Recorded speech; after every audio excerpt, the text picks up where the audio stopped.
Alright, it's been a while. Been a long time coming, but here we are. We're about to finish what's been started. We're coming at you with WAW. Let's begin. Alright, so since I don't have the footage for not controlling like the gameplay and all that, we're just gonna go with this still image. And yes, for people who see it, I suck. I suck in this map because I move too fast. But yeah, but enough of my ranting with how much I suck aside. Okay, we can start on the gameplay experience. So with this map, it's just one thing I like about it is that it's very bare bones. Like there's not really that much content. You only have 3 rooms and that you can't really move that well in. If I'm gonna be honest with you. Plus the zombies are very glitchy, so sometimes it makes it a little bit more difficult to be around at times, especially when you're stuck in a corner. But when you move around and try not to get hit by the zombies, boarding is actually pretty easy. I mean, for the most part, it's what a word, it's very glitchy. So, what do I mean by that? I mean, as long as you don't, remain still when the zombie's near you, you're good. Also, I forgot about we're gonna call it the the gravitational pull. So in What Up War, the zombies are not polished, unlike Black Ops 1.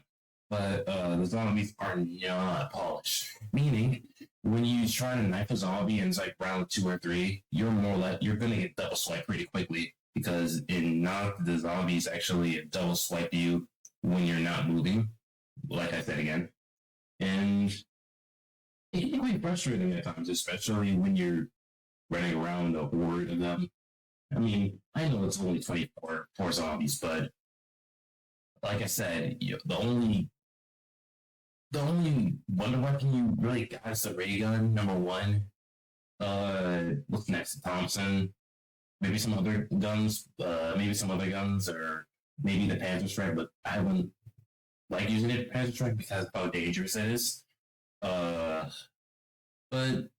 overall, it's a very clusterfull of a map. Cluster bundle. I'm trying not to cuss as much. It's a cluster bundle of a map. You know what I mean, okay? I'm not doing it. And that's practically it. It's very simple, straightforward experience. And as the rounds go by, they're gonna hoard to you really quick. I'll just tell you that. All right. Next. Up next, we have the scariest map of all time. We have Grut. Now, Garant is. I actually like this map, you know? Not just because of that it has a lot of horror themes in it, but because of its difficulty. So, there's a little strat that I do in Garant to get this gameplay here. And it's. And I guess I'll explain it for a moment, but this map is very, as you can see, this map is very close quarters in certain corners in certain areas. I mean, you have more space, way more space than Nocturne and Totem, but this place is practically an asylum for mentally ill people, and da da da da da da. You guys know what it means if you watch the lore, but what I'm trying to say is it's a really close quarters and cluster bundle of a map game.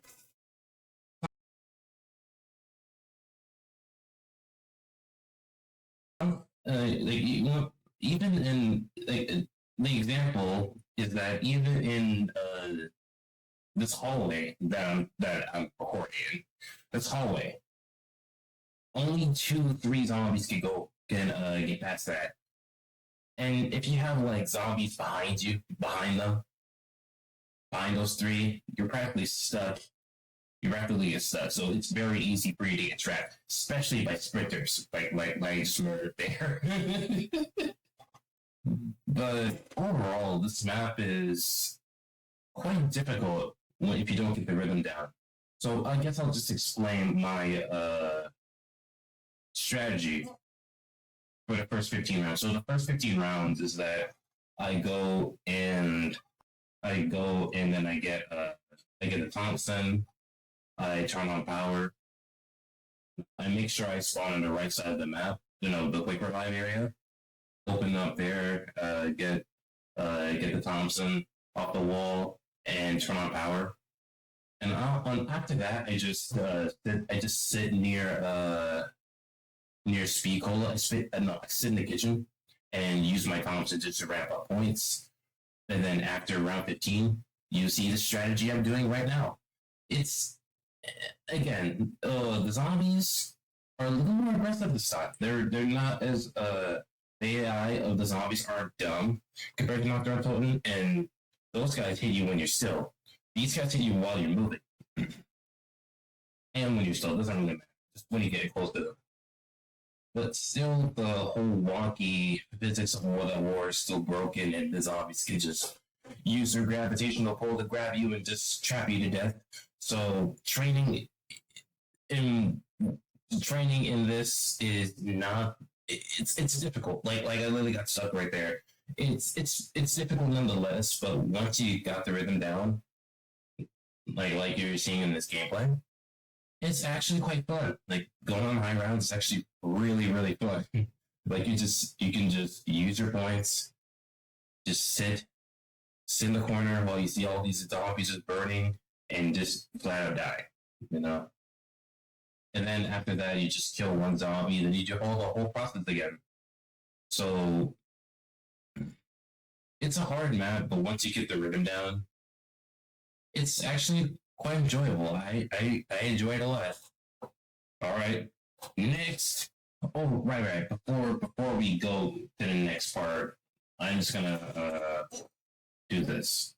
Just explain some of the perks. You know what? I might as well just do it just because. So Jug. So this map. Let me try it again. So this map introduced the 4 perks of Call of Duty Zombies.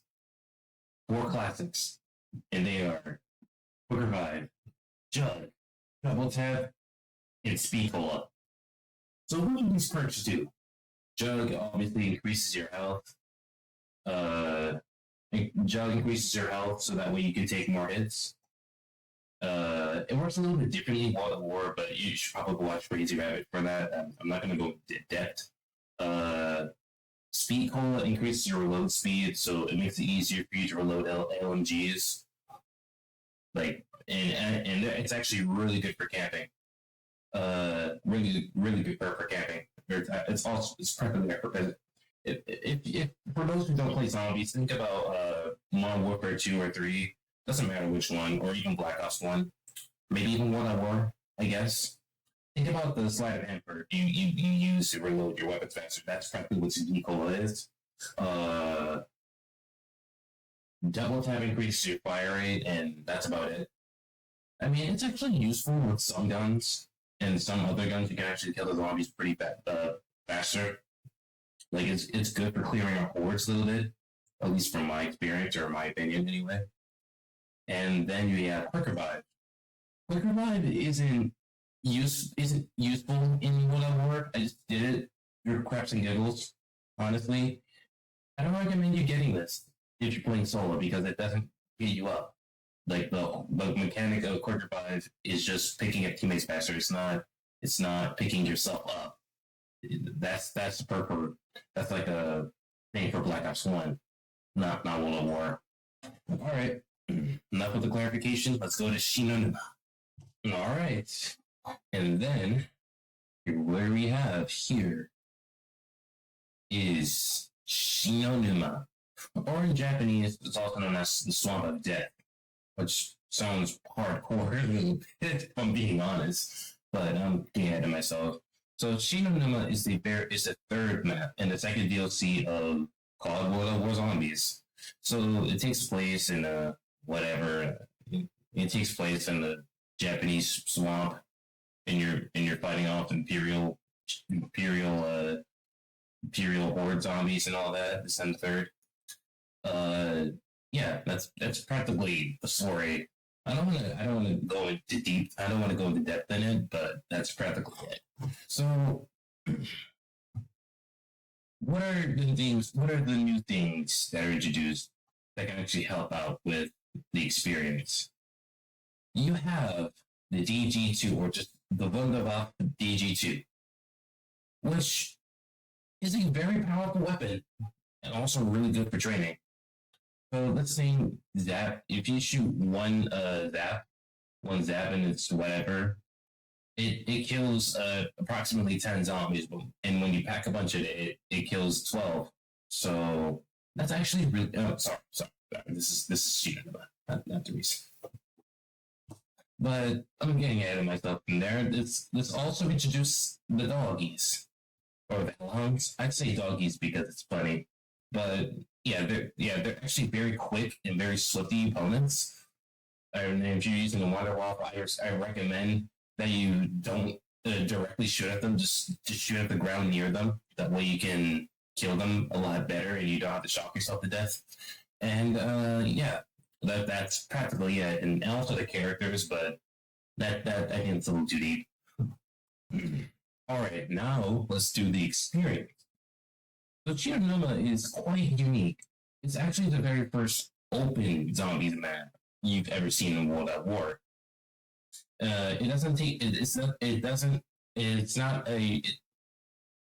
doesn't close in like Nocturne Totem or Baruds. So you spawn in the hut in the middle of the map, and you open other areas like the fishing hut, doctor's quarters,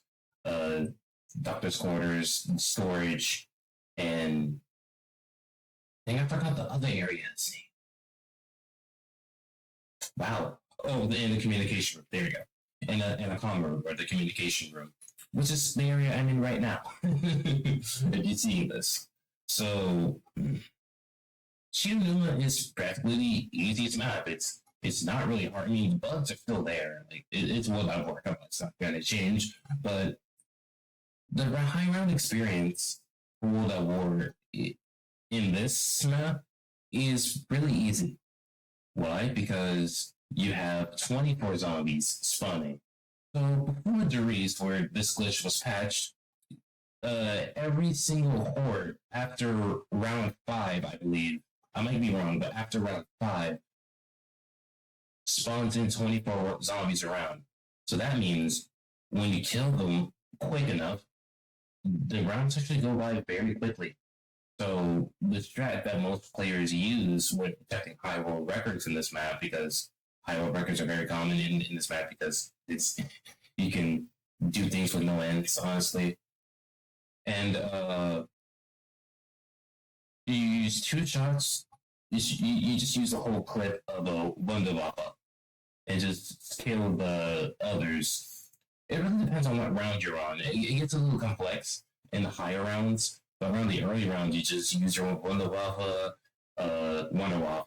If you guys don't know that, if you guys don't know how to pronounce that in German, Wunderwaffe. Wunderwaffe? I think it means Wunderwaffe or something. I don't know. All right, I'm just getting ahead of myself. What else? You shoot zombies. You shoot the zombies like 3 times because you only need 3 shots because it's round 24 and. Not around 24. They only spawn in 24 zombies around. And when the dogs come in, whatever. When the dogs spawn in, you can just use your Wunderwaffe for that too, and then you can just you can rinse and repeat and just use the Wunderwaffe for the rest of the game. Seriously, this is a little much, don't you think? But whatever. That's what makes this whole map fun. Unfortunately for me, I only got on to like the 30s in this map. But yes, I suck at high rounds. See, you guys can roast me or whatever, but I'm just gonna say I suck at high rounds. But again, I like it. It's actually good. It's actually good. I do suck at this kind of stuff for high rounds, but I'm actually proud of this. So I remember streaming on Discord, right? And I actually got to not streaming, but I remember doing this gauntlet, and I was like, hey, what if I can do round 30 on this? And in the gameplay, I actually finally exceeded it. Finally, thank goodness. Because in the streams, I was just dying left and right around round 6, round 7, all this on the third. But other than that, I'm really happy with the footage I've got for someone. It doesn't really matter who, but I'm pretty sure you're pretty sure you know who's gonna be. Other than that, that's practically it for Shino Numa. So it's just the easiest map of all time because you can spray a Rondo Vappa 3 times and that can clear a whole round.